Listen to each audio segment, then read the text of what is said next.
ఈ రొయ్యల ఫ్రై తయారీ విధానానికి కావాల్సిన ఇంగ్రీడియంట్స్ ఏమేమంటేనండి నేను మీకు ఇప్పుడు చూపిస్తున్నాను.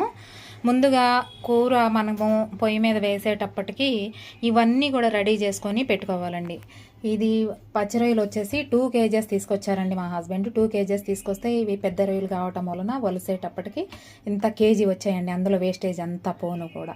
అలా క్లీన్ చేసేసిన తర్వాత నేను ఏం చేశానంటే లోపల ఎల్లోవి గ్రీన్వి వస్తాయండి. రొయ్యట లోపల సన్నటి తీగల్లాగా ఉంటాయి.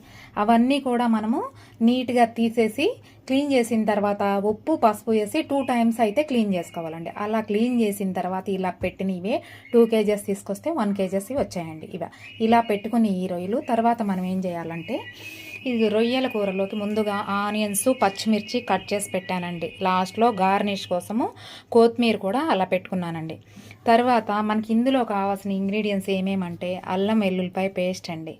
అందులోకి నేనైతేనండి ఇందులో ఏమేమి వేస్తానంటే గసగసాలు, కొబ్బరి, జీడిపప్పులు అండి. ఈ 3 కూడా నేను కలిపి పేస్ట్ వేస్తానండి. ఈ 3 కూడా నాన్ వెజ్లో ఎందులైనా సరే వేస్తే కనుక చాలా టేస్ట్ వస్తుందండి కర్రీ అనేది.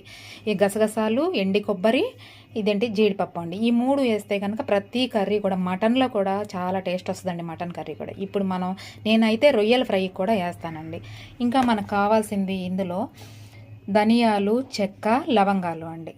ఈ 3 కూడా నేను కొంచెం లైట్గా ఫ్రై చేసి పొడి మసాలా లాగా పెడతాను.